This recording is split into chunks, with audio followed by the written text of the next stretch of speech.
What is up, young chemists? Mr. Rosen here. Today we're going to talk about phase diagrams. We are in a unit on phases of matter and changing phases.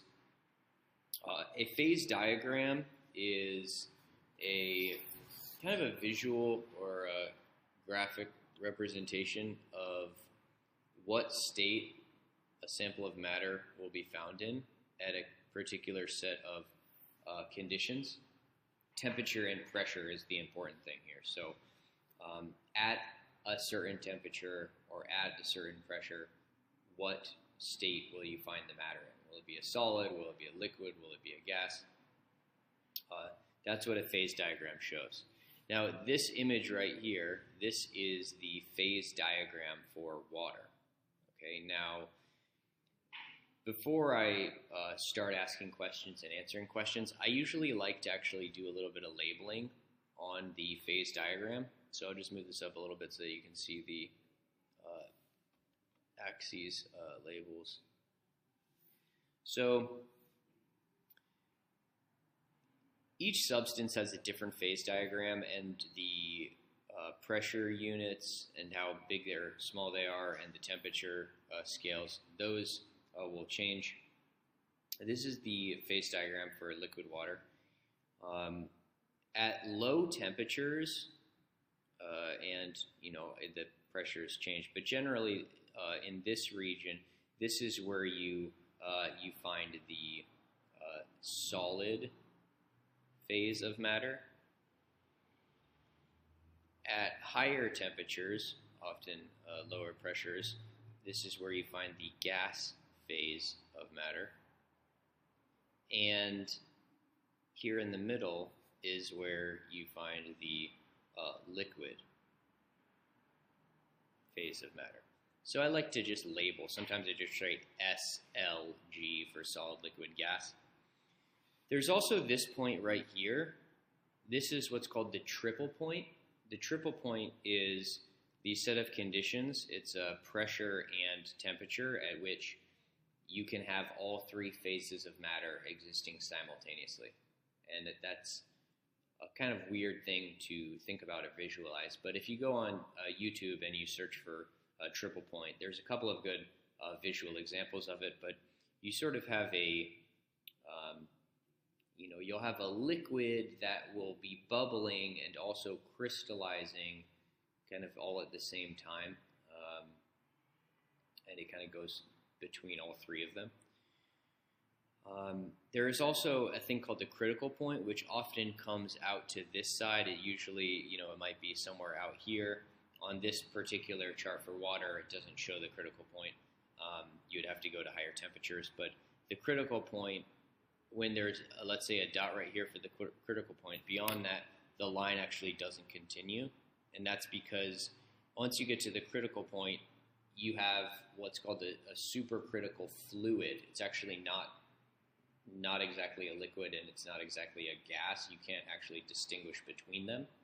So once you get above the temperature of the critical point, it cannot be condensed to a liquid regardless of the pressure. So other things I like to do is I often like to take a ruler and I like to draw some lines just to set up some, just to give a little bit more structure to it so that we know where things are. So 760 is right here. That's 760 mmHg, which 760 mmHg is the same as 1 atmosphere. So I guess I'll just note when it talks about normal, right? Normal means STP, which means 1 atmosphere of pressure. And 1 atmosphere of pressure is 760 mmHg. So I'm going to just draw a line from 760. I'm going to draw this over, just so that we have like a general idea. This might not be perfect, but I'm just going to sketch a line here, just so that we can get an idea where 1 atmosphere of pressure is approximately. And then also 0 degrees Celsius is right here. So I like to just sort of set up, where is standard temperature and pressure? Standard temperature is 0 degrees Celsius. Standard pressure is 1 atmosphere. So I like to just sort of draw this and see where it is. All right. So I draw that, and I might draw some other points. Like here's 100. So I might make a line at 100. Let's try to get this just right. Okay. So I like to draw some lines on there. It's helpful. So let's get into some example problems here. The first example problem says, what is the normal melting point of water? So normal, like I said, means standard pressure, which is 1 atmosphere, which is the same as 760 mmHg. Melting point, melting is when you go from a solid to a liquid. Okay, so this is solid, this is liquid. If it's normal, that means it's taking place at 1 atmosphere of pressure. So basically what's happening is, this is the line for 1 atmosphere of pressure. I could just be on this line. Right now I'm in the solid phase. And if I slide my pencil to the right, temperature increases, temperature increases, temperature increases, temperature increases. And when we hit this dark line, right, this line right here, this slanted line, this separates the solid from the liquid. So when you cross this line, you are going from a solid to a liquid. That's melting. So this line represents, if you're moving from left to right, the melting point at different pressures. Okay?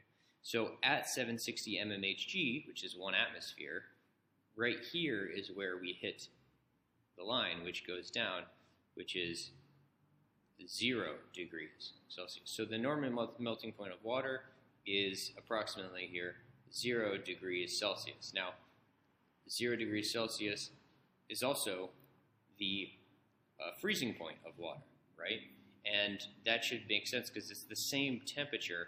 One, you're going from a liquid to a solid, and one, you're going from a solid to a liquid. It just matters if you are increasing the temperature or decreasing the temperature.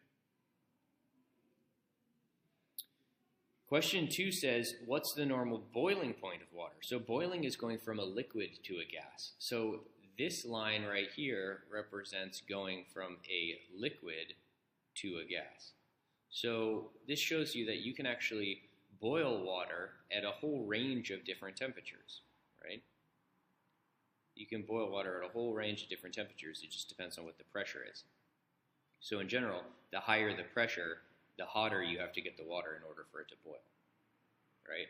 And at lower pressures, like if our pressure was way down here, then the water might boil at a much lower temperature.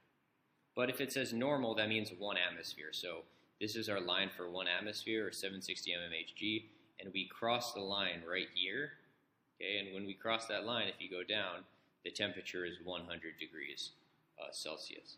So the normal boiling point of water, right? Boiling point is going from a liquid to a gas, and the normal boiling point means the temperature at which you go from a liquid to a gas at 1 atmosphere of pressure is 100 degrees Celsius. Okay. Question 3 says, what phase of matter will water be found in at 100 degrees Celsius and more than 760 mmHg? So if we go to 100 degrees Celsius and you go up, right here is where we are at 100 degrees Celsius and 760 mmHg. Okay. Now, if we are at this temperature and you go to a higher pressure, this takes us into the liquid region. So the matter will be found in the liquid phase. If you're at 100 degrees, but you're above 760 mmHg, you're going to be in the liquid phase. So answer to question number 3 is liquid. And these are pretty typical questions for phase diagrams. They'll ask you, like, will it be a solid, will it be a liquid, will it be a gas? Number 4 says, what are the conditions of the triple point of the water? So triple point, as I mentioned, is this dot right here. This is the triple point. And the conditions just mean at what temperature and pressure does it exist.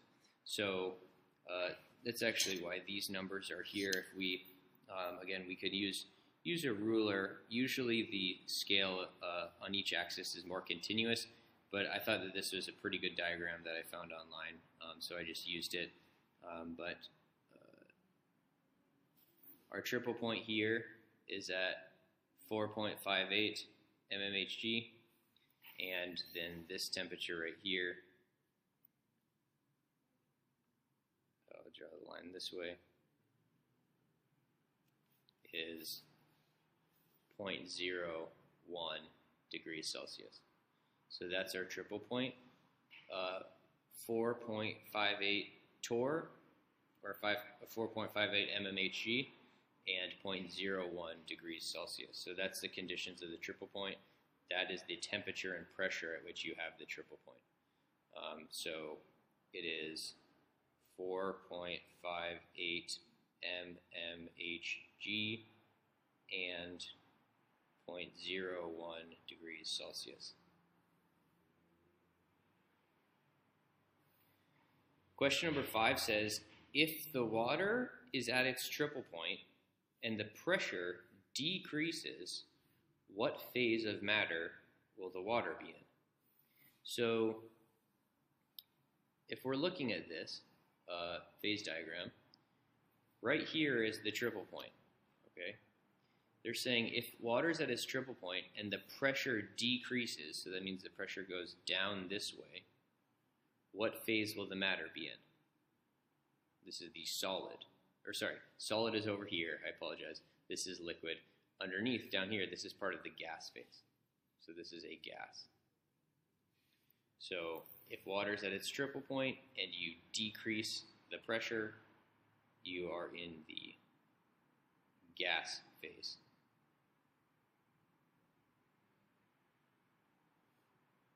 All right, let's do some more practice problems using a different phase diagram, right, instead of the phase diagram for water. And I will also mention, phase diagrams can look a lot different, but in general, there's 3 sections. Water is unique in that this line slants sort of to the left, backwards. Most commonly, this line is actually tilting more this way. Okay, so these are kind of more like a Y, like this, instead of tilting back. Okay, and this is sort of a unique thing about water in that when it freezes, it becomes less dense. So if you increase the pressure on it, you can actually go from the solid to the liquid phase at constant temperature just by increasing the pressure. So like, for example, let's say that I was right here. This is a temperature of 0 degrees Celsius. At this pressure, it'd be a solid. If I stayed at 0 degrees and I increased the pressure, increased the pressure, increased the pressure, I could actually go into the liquid phase at constant temperature. So this is actually the phenomena that exists when you go ice skating. When you go ice skating, you have solid ice, but underneath the ice skate, you have extremely high pressures. And the temperature is not really changing, but as the pressure increases, right underneath your ice skate, you actually have a thin layer of liquid water forming. And that's why when you watch an ice skater on ice, they just glide along almost as if they are skating on water, because in a sense, they really are. It's a thin layer of water forming between their ice skate, and that's due to an increase in pressure going from the solid phase to the liquid phase for the ice. So next we're going to look at the phase diagram for xenon. This is xenon at different set of temperature and pressure.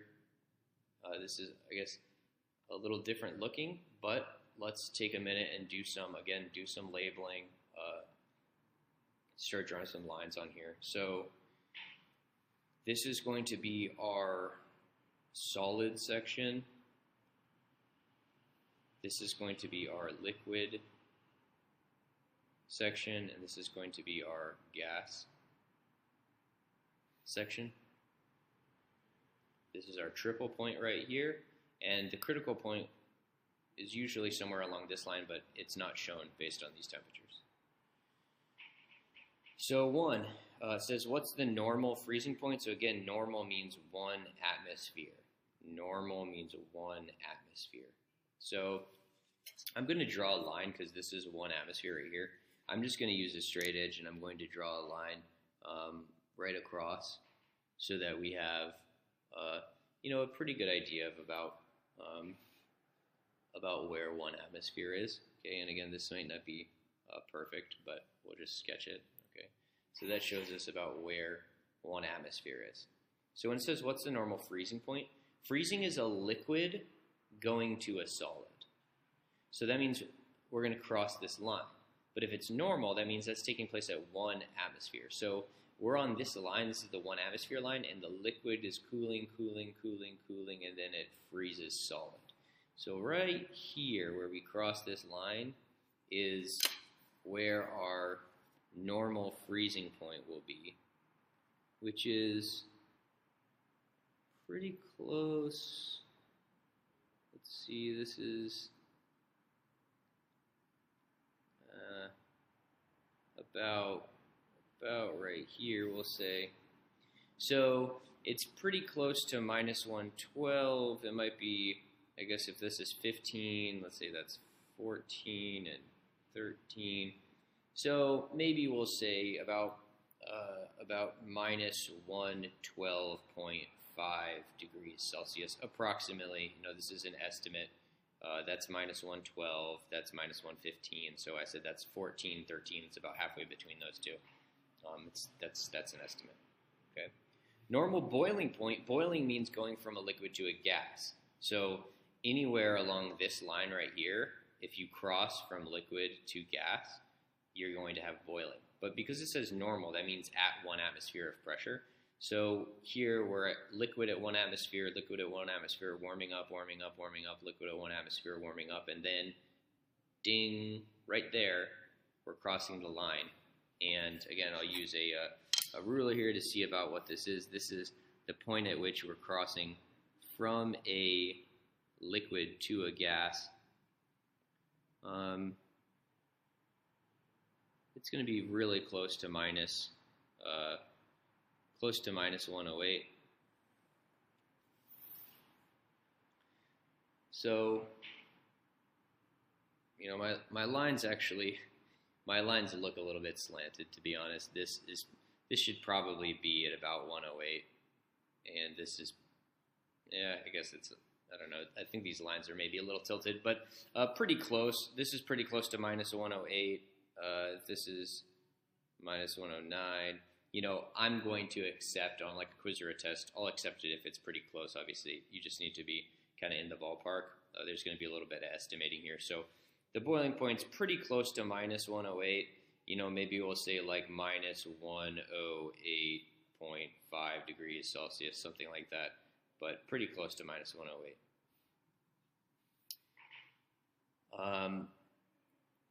Question number 3 says,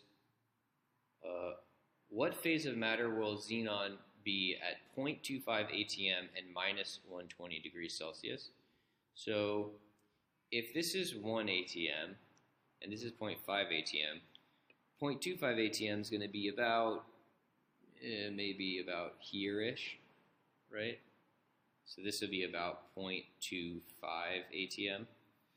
And minus 120 is right here. So if I go up and over, we're probably at about right here-ish.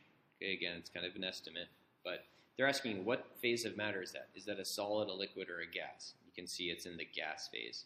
So this is a gas. So all right, gas. Question 4 says, What phase change will occur if a sample of xenon at 1 atmosphere and minus 110 Celsius is cooled to minus 120 Celsius?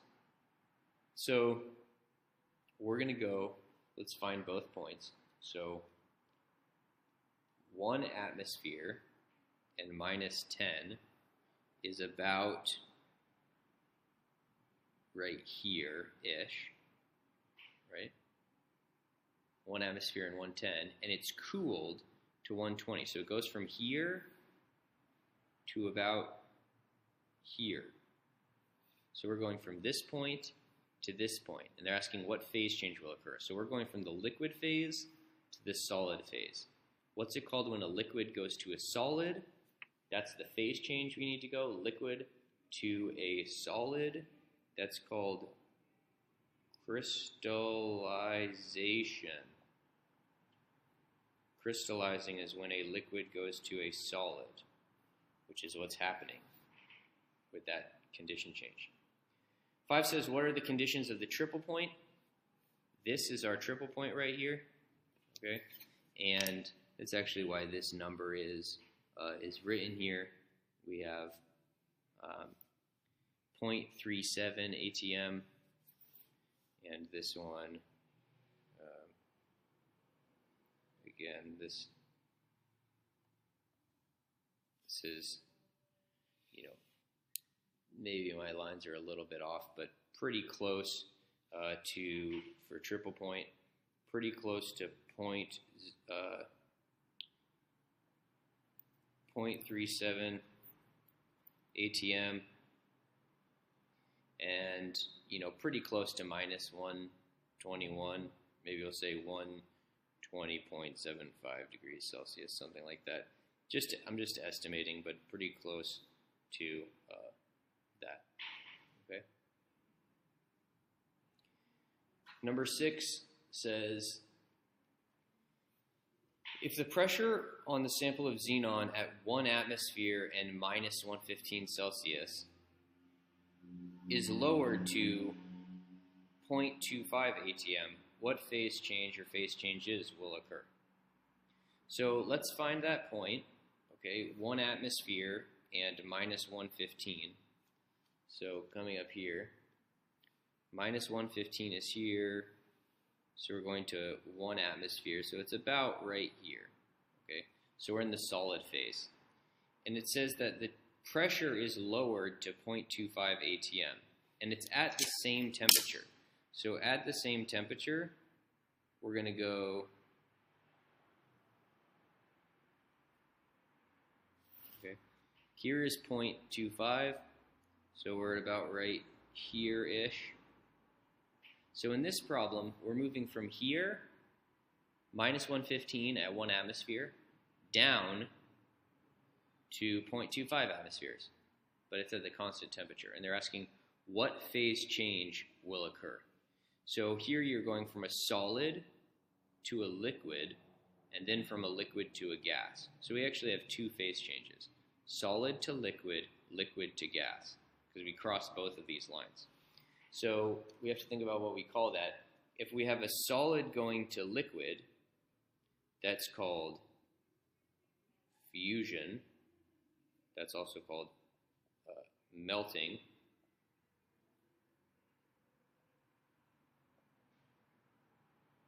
And if you have a liquid going to a gas, you then have vaporization. That's also called evaporation. So what happens? Fusion occurs, and then vaporization occurs. Question 7 says, xenon stays a gas over a wide range, including some pretty low temperatures. In terms of intermolecular forces, why is this the case? Right? You can see that these are all super low temperatures. Xenon gas is a noble gas, right? It's a noble gas. So noble gases don't really tend to form any real bonds with other things. They tend to just float around by themselves. So in terms of intermolecular forces, the only intermolecular force that's going to exist is London Dispersion Forces, or LDFs for short. These are the weakest of all the intermolecular forces. They are very weak. And because they are very weak, that means that if you have a collection of xenon atoms, they're not held together very tightly. Okay? These London dispersion forces are very, very weak. So that means it takes very little energy to pull them apart, right? And if you have two molecules, let's say, in the liquid phase, and they're slipping and sliding around, in order to get them to go from the liquid phase to the gas phase, you actually have to pull them apart. And if the forces holding it together are very, very weak, then it's easy to pull them apart. And that will happen at even low temperatures. Okay, whereas something like water has very strong intermolecular forces, so it takes a lot of energy to get them to pull apart. We have to really raise the temperature a lot to get it to pull apart. So xenon has very weak intermolecular forces, London dispersion forces, and because of that, it goes to a gas at even very low temperatures. Okay? So this has been a little presentation on phase diagrams. Hopefully this has been helpful. Keep studying, work, work, work. Keep up the good work.